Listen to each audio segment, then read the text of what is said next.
Dear Boomers, I want to begin today with 5 simple words. Life is meant to be lived, not endured. Life is not meant to be endured. It is not made to watch from the sidelines, and it's not supposed to be spent endlessly preparing for something that might happen someday. And certainly not spent believing that because we've reached a certain age, the most meaningful parts of our lives are behind us. So life is meant to be lived right now. And I think those words become even more important as we get older, because somewhere along the way, society begins sending us a very strange message to slow down, be careful, don't take too many chances, act your age, settle down. And eventually, without even realizing it, we can become shrinking our lives to fit other people's expectations of what getting older is supposed to look like, dictated by society. But what if they're wrong? What if this chapter isn't about becoming less alive? And what if it's about finally discovering what it means to really live?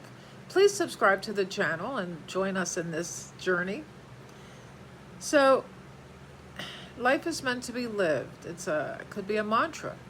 And today I want to talk about something that I think every one of us needs to hear. Because if you're watching this, you are still here.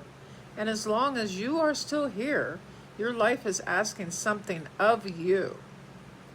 It is asking you to live and enjoy and slow down. Because we spend so much of our lives preparing to live. Think about how much of our younger lives were spent preparing for the very next thing. We went to school so we could get a job. We worked so we could pay the mortgage or rent. We raised children and we paid bills. We cared for parents. We saved for retirement. We cleaned the house. We made dinner. We went to work the next morning and did it all over again. And we kept saying, someday, not today, but tomorrow, next week, on the weekend, someday I will travel, and someday I will write. I'll write that book. Someday I'll learn to paint. Someday I'll learn that business. Someday I will slow down. And someday I will spend more time with the people I love. Someday I will finally do something just because it makes me happy. And suddenly, someday arrives, and here we are. So let me ask you something. What are you waiting for now? What are we waiting for? We have been given a terrible idea about aging. One of the greatest lies about aging is that our world should become smaller. And in often cases it does for people. This may happen physically in some ways. We may not move quite as quickly. We may not have limitations. We may have the limitations that we didn't have at 35. So, but some of us are dealing with health problems. Some have lost their spouses. Some have lost friends. And some have watched children move across the country. Some of us have retired and suddenly discovered that the identity we carried for 30 or 40 years disappeared with the job. These are real losses. I'm not suggesting otherwise at all. But there is an enormous difference between acknowledging the reality of aging and surrendering your life to it. Your body may have changed. Your circumstances may have changed. And your relationships surely have changed.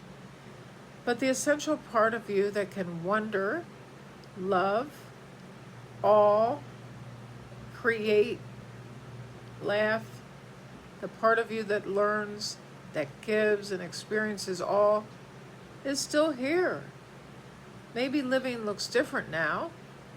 Living doesn't have to mean climbing Mount Everest. It never did for me.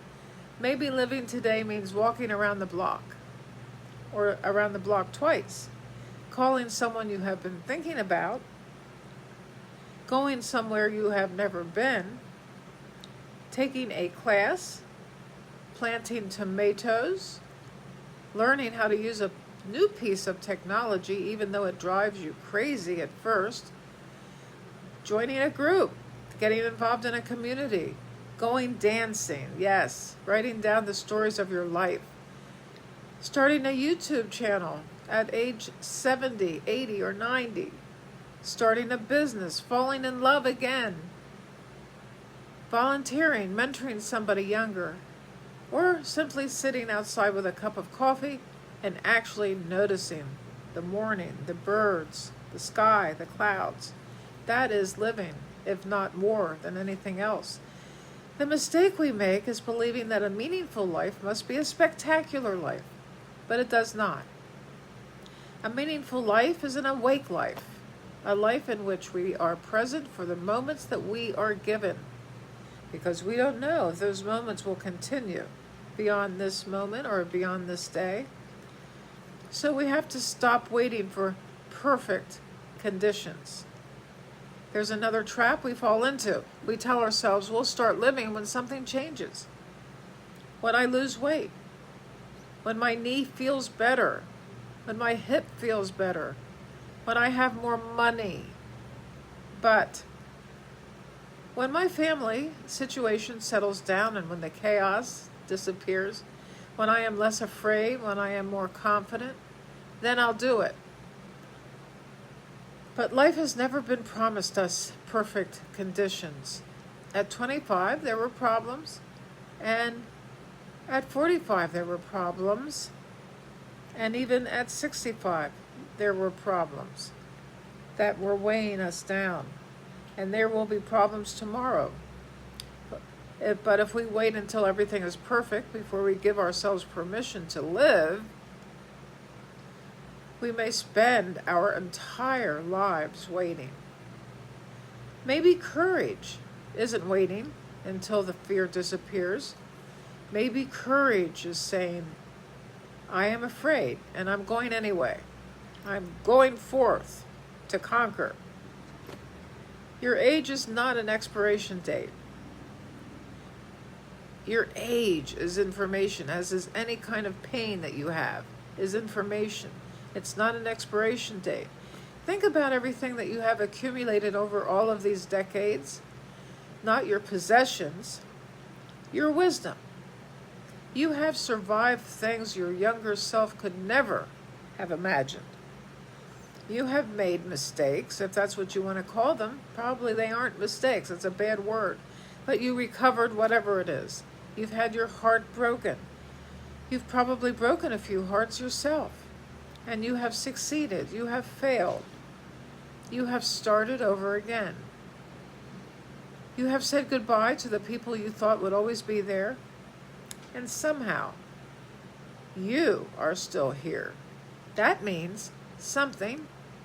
There is knowledge inside you that did not come from a textbook. It came from living. Life is made to live. And I believe one of the greatest opportunities of this single stage of life is asking this: what am I going to do with everything life has taught me? How can I offer it to somebody else? Your story may be somebody else's roadmap. That is an interesting thought. There is someone younger than you right now going through something you survived 20 years ago. There is someone who needs the wisdom you take for granted. There is someone grieving the kind of loss you've already walked through. Someone terrified of starting over. And someone who thinks their life is finished because their marriage ended. Their career ended, or their children left home. Their health changed, Or somebody they love died, and perhaps part of living fully now is turning around and saying, I have walked this road. Let me walk beside you for a while. That is called purpose. It can give you purpose. We are here only to be truly helpful to others. Purpose does not always arrive with trumpets and fireworks. Sometimes purpose is one human being helping another human being feel less alone. And I want to say something especially important to those of you who have experienced loss. Well, who hasn't, right? It's part of life. And sometimes after someone we love dies, living can almost feel like a betrayal. How can I laugh again? How can I travel? How can I enjoy myself when that person is no longer here? Or are they? Listen, they're talking to you. You must realize that. But continuing to live does not erase love. It doesn't diminish the person we lost, and it doesn't mean we have forgotten. We carry them differently. The relationship changes, but the love becomes part of who we are. And perhaps one of the ways we honor those who didn't get more time is by actually using this time we have been giving and live the life that we live. Not recklessly, not selfishly, but gratefully and gracefully living it fully. You do not have to reinvent your whole life. Sometimes messages about living fully become another burden. Find your purpose. Transform your life. Become the best version of yourself.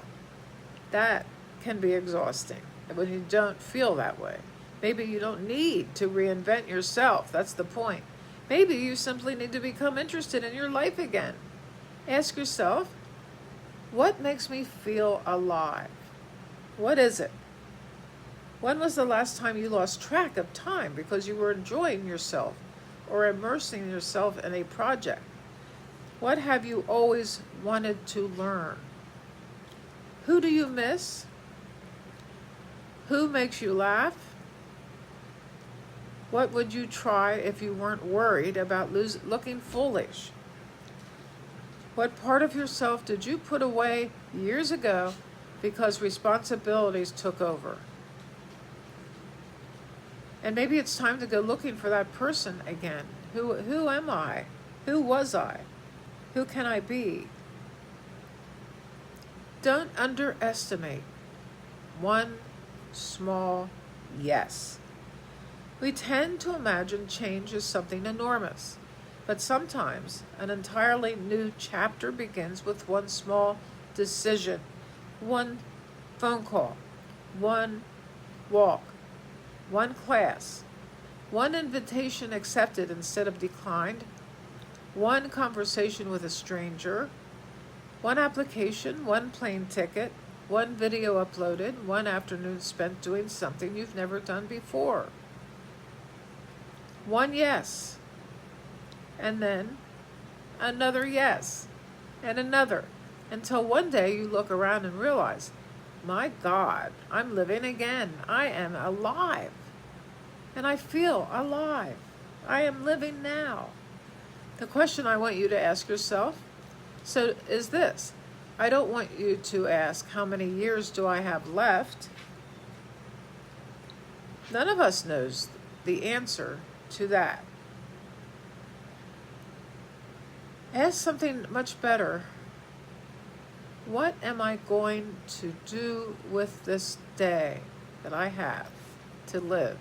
Because today is where life happens. Not yesterday, not last year, not 20 years ago, not tomorrow, not next year, not someday, but today. Maybe today you call somebody. Maybe today you forgive somebody.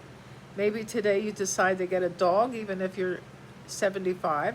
And maybe today you forgive yourself and you walk outside. Maybe today you begin something you've been putting off for 10 years. And maybe today you turn the music up in your kitchen and dance. Turn it up. Why not? Because you're alive. You are alive now. So, what is it that you want to do to feel more alive? We have spent decades being responsible and working and raising families, caring for other people, meeting deadlines, paying mortgages, solving problems, doing what needed to be done. And maybe this chapter of life contains an invitation. Not an invitation to become younger.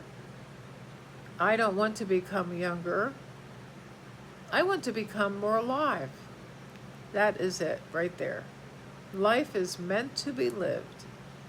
I want to become more curious, more awake, more grateful, more willing to love everyone, more willing to laugh, more willing to try, more willing to say yes, because growing older is inevitable.